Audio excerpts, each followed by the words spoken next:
L'avion était dans les airs depuis à peine 25 secondes quand les pilotes ont remarqué des bruits étranges et des vibrations bizarres.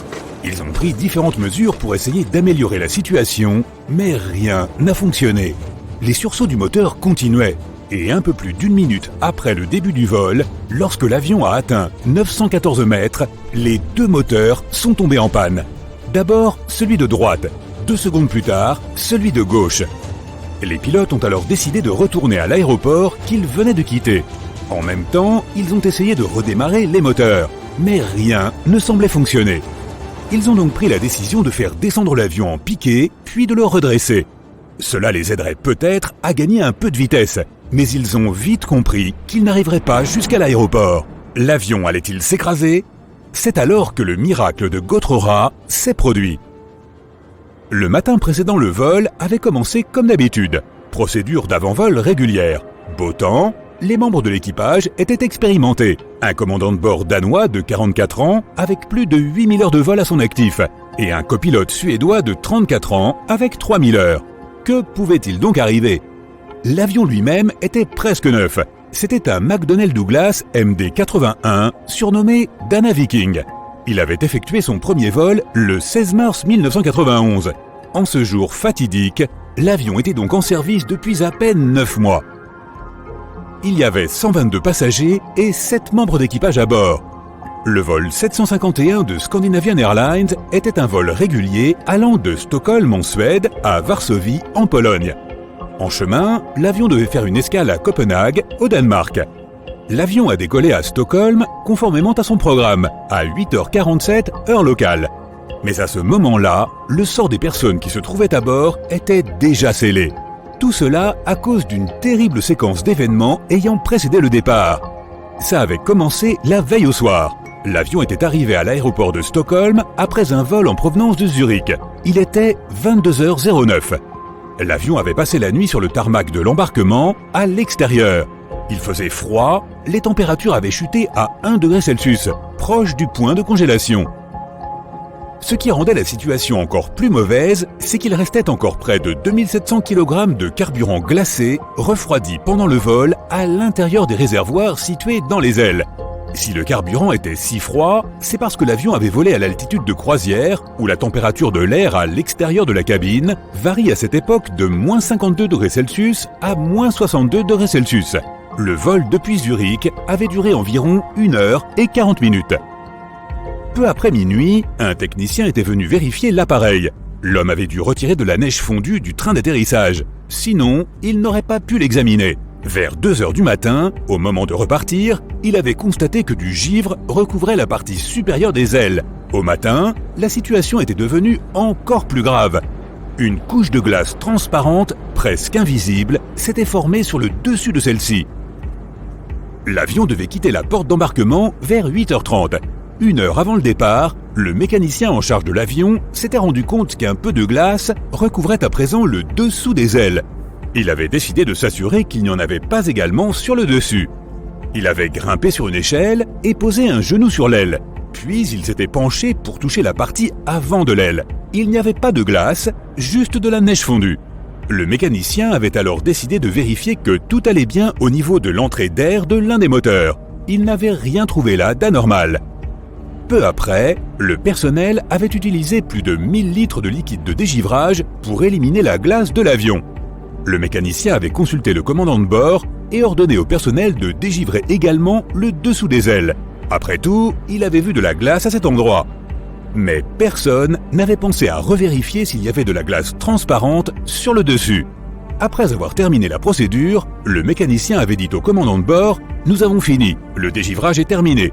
Il y avait beaucoup de neige et de glace, mais tout est à présent en ordre. Le commandant de bord l'avait remercié et avait poursuivi les procédures d'avant-vol. L'avion roulait à présent jusqu'à la piste.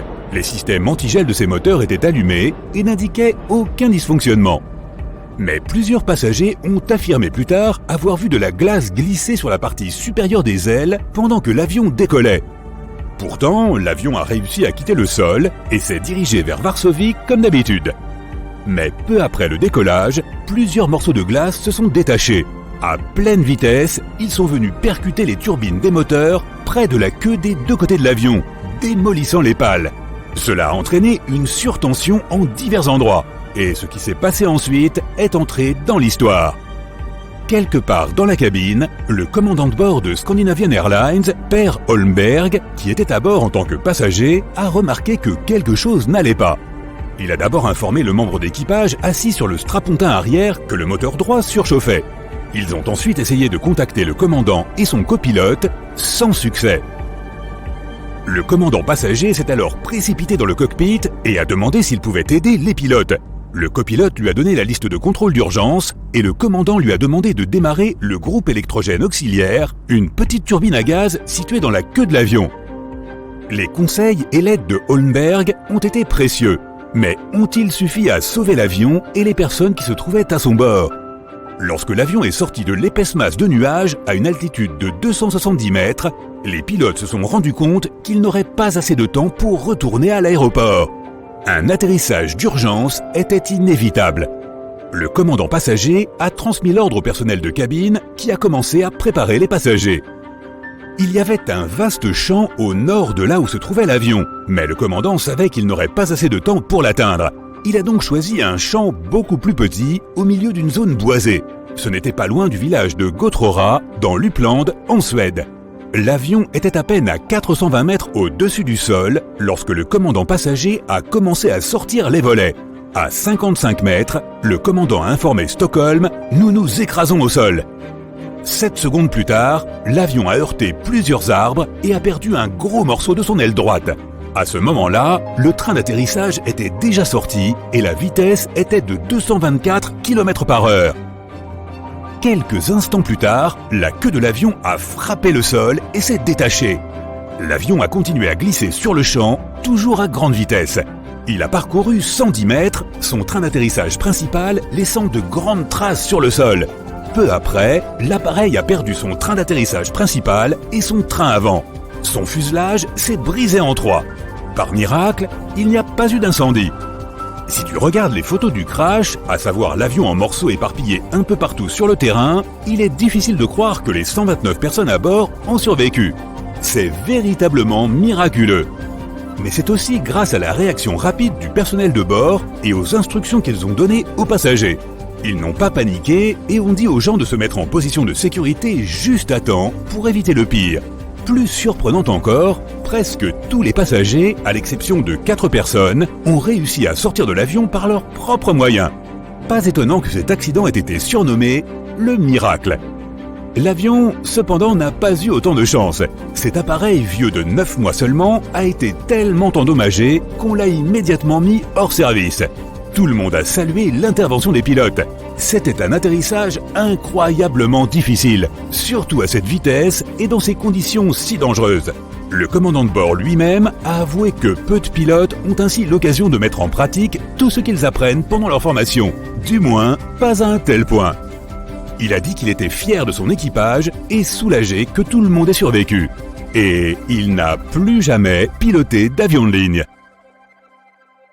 Si ça sent le poisson chez toi, et que tu n'as pas mangé de saumon depuis un moment, il est peut-être temps de vérifier tes installations électriques. Cette odeur nauséabonde peut signifier que tes câbles se sont effilochés, que ton disjoncteur est défectueux, ou que tes circuits sont en surchauffe. Ne savais-tu pas que ces câbles dégageaient une odeur bien plus désagréable qu'un sandwich au thon oublié au soleil ? Appelle donc ton électricien et fais tout vérifier au plus vite. Mais si c'est une odeur d'œuf pourri qui flotte dans l'air chez toi, appelle tout de suite un plombier. Tes canalisations sont probablement contaminées, mais tu peux également sentir une telle odeur si ton chauffe-eau est défectueux. Ou il peut encore s'agir d'une fuite de gaz. Les fabricants ajoutent au gaz naturel un produit chimique à l'odeur désagréable, afin que les gens puissent remarquer immédiatement la moindre fuite. L'odeur suivante n'est pas aussi facile à remarquer qu'une licorne dans Central Park, alors écoute bien. As-tu déjà senti une odeur bizarre juste avant d'allumer ta cuisinière ? Il s'agit de monoxyde de carbone, et il est très important de le savoir. Car ce gaz sournois peut être extrêmement dangereux si tu en inhales une trop grande quantité. Et le pire, c'est qu'il est totalement inodore. Quelle est donc cette odeur bizarre ? C'est en fait ce qu'on ajoute au gaz pour t'avertir qu'un danger te guette. Alors, la prochaine fois que ta cuisinière sent mauvais, dis-toi bien que ce n'est peut-être pas à cause des lasagnes de la veille. Il n'est pas rare de trouver de la moisissure chez soi aux endroits où il y a de l'eau stagnante. Par exemple, lorsqu'une fuite se cache derrière les murs. Les spores de moisissure peuvent se développer dans ces zones humides et peuvent causer de graves problèmes de santé. Les punaises de lit ont un faible pour les chaussures. Elles adorent s'y cacher, mais seulement dans certaines conditions. Si tu possèdes une paire de chaussures que tu ne portes presque jamais, attention, des punaises pourraient or bien s'y être installées confortablement. Mais ne t'inquiète pas, il existe une astuce pour tenir ces bestioles hors de tes souliers. Les chaussures en cuir sont un peu trop lisses pour que les punaises puissent s'y glisser. Il est donc peu probable que tu en trouves là. Les baskets, en revanche, sont l'un des endroits préférés de ces insupportables insectes. Toutes ces textures et motifs intéressants sont parfaits pour se cacher. Donc, si tu veux empêcher les punaises d'y entrer, porte-les régulièrement. Elles n'aiment pas beaucoup être remuées. Et qui sait, tu pourrais même en écraser quelques-unes au passage. Ça vaut la peine d'essayer. Alors vas-y, enfile tes baskets et montre-leur qui est le patron. Tes pieds et ta santé mentale t'en remercieront. Si tes narines sont assaillies par une odeur désagréable, il est aussi peut-être temps de vérifier ton matelas. Des études scientifiques récentes ont révélé qu'un matelas de 7 ans peut abriter plus de bactéries qu'un film de science-fiction se déroulant dans l'espace, plus de 16 millions d'unités formant colonie pour 6 cm². De quoi donner envie aux plus courageux d'entre nous de dormir dans une combinaison spéciale. Mais n'aie crainte, il existe une solution à ce problème. Il s'agit du bicarbonate de soude, le héros méconnu de l'entretien ménager. Saupoudre un peu de cette poudre magique sur ton matelas, laisse reposer une demi-heure et passe le temps avec quelque chose d'amusant. Les vidéos de chats marchent à chaque fois, puis passe l'aspirateur dessus. Et voilà, ton lit sentira plus frais qu'un champ de marguerites au printemps. Ne laisse pas ces satanées bactéries prendre le dessus. Et qui sait, peut-être que ton matelas rafraîchi t'incitera à faire de beaux rêves, ou tiendra tout au moins les cauchemars à distance. As-tu déjà remarqué que ta serviette sent parfois un peu le monstre des marais ? Oui, c'est parce que tu l'utilises depuis trop longtemps. Pour éviter les bactéries, change de serviette après 3 utilisations. Et si tu veux vraiment bannir ces germes nauséabonds, sers-toi du bicarbonate de soude de temps en temps. Ton nez et, si tu ne vis pas tout seul, tes colocataires t'en seront reconnaissants. Si ta salle de bain sent le marécage, c'est peut-être à cause d'un peu d'eau stagnante ou d'un résidu dans tes canalisations. Ne t'inquiète pas. Si le plombier ne peut pas venir aujourd'hui, tu peux remédier à ce problème en versant quelques gouttes de ton huile essentielle préférée sur ton rouleau de papier toilette. Il ne s'agit pas d'une solution à long terme, mais au moins tu respireras un peu mieux. Les pilotes ne sont pas autorisés à prendre des repas identiques lorsqu'ils travaillent. Imagine que tu es sur un vol transocéanique, l'avion survole l'océan Pacifique. Les hôtesses de l'air distribuent les repas du soir.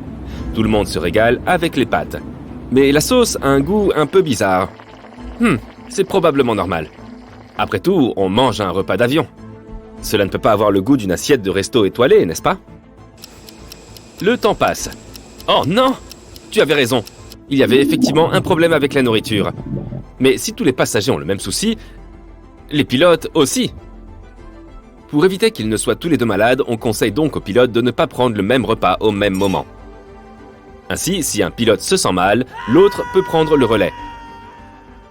Il ne s'agit pas d'une règle impérative énoncée par les instances officielles d'aviation, mais la plupart des compagnies aériennes établissent leurs propres règles en la matière. C'est logique. Les agents de bord ont accès à des équipements cachés tels qu'un défibrillateur, de l'oxygène supplémentaire, un extincteur et du ruban adhésif. Mais l'équipement le plus intéressant qu'ils possèdent, ce sont sans aucun doute les menottes. Ces objets sont là pour protéger les passagers des autres et parfois d'eux-mêmes. En fait, les membres du personnel navigant ont tout ce qu'il faut pour neutraliser un éventuel fauteur de troubles. Les lunettes de soleil Aviator ont l'air cool sur les pilotes dans les films. Mais dans la vraie vie, ils ne portent pas de lunettes polarisées. Tout d'abord, elles ont un effet anti-éblouissement. Cela peut causer quelques problèmes dans le cockpit. Un pilote doit pouvoir lire les instruments, mais les équipements du cockpit, comme les écrans LCD, émettent une lumière polarisée. Un pilote portant ces lunettes ne pourra donc pas lire les écrans avec une efficacité de 100%. Pour des raisons de sécurité, les pilotes ne doivent donc pas porter de lunettes de soleil. Imaginons un reflet éblouissant provenant du pare-brise d'un autre avion, mais que le pilote ait manqué le signe à cause de ses lunettes teintées. Ouch! Tu as déjà remarqué un trou dans la queue d'un avion ? Eh bien, la plupart des avions commerciaux en ont un. La prochaine fois que tu monteras dans un avion, regarde de plus près. Le trou a un nom fantaisiste, le groupe auxiliaire de puissance. De l'extérieur, il ressemble à un trou, mais il s'agit en fait d'un moteur à turbine caché. La plupart du temps, l'APU reste éteint pendant tout le vol. Il commence à fonctionner lorsque l'avion atterrit. Il alimente les lumières de la cabine, l'air conditionné et tout l'électronique du cockpit. Mais ne sous-estime pas la performance de l'APU. Il peut également fournir la puissance nécessaire au démarrage des moteurs principaux. Tu viens de regarder une vidéo de sympa et tu as appris ce que signifie l'APU. Une manière parfaite de démarrer une conversation en soirée. Malheureusement, tu n'es pas d'humeur bavarde. Tu veux juste prendre l'avion, atterrir et commencer tes vacances. Mais pas de bol, il n'y a qu'une seule porte pour embarquer. Et tu es en queue de peloton. Pourquoi les avions n'ont-ils pas systématiquement plusieurs portes?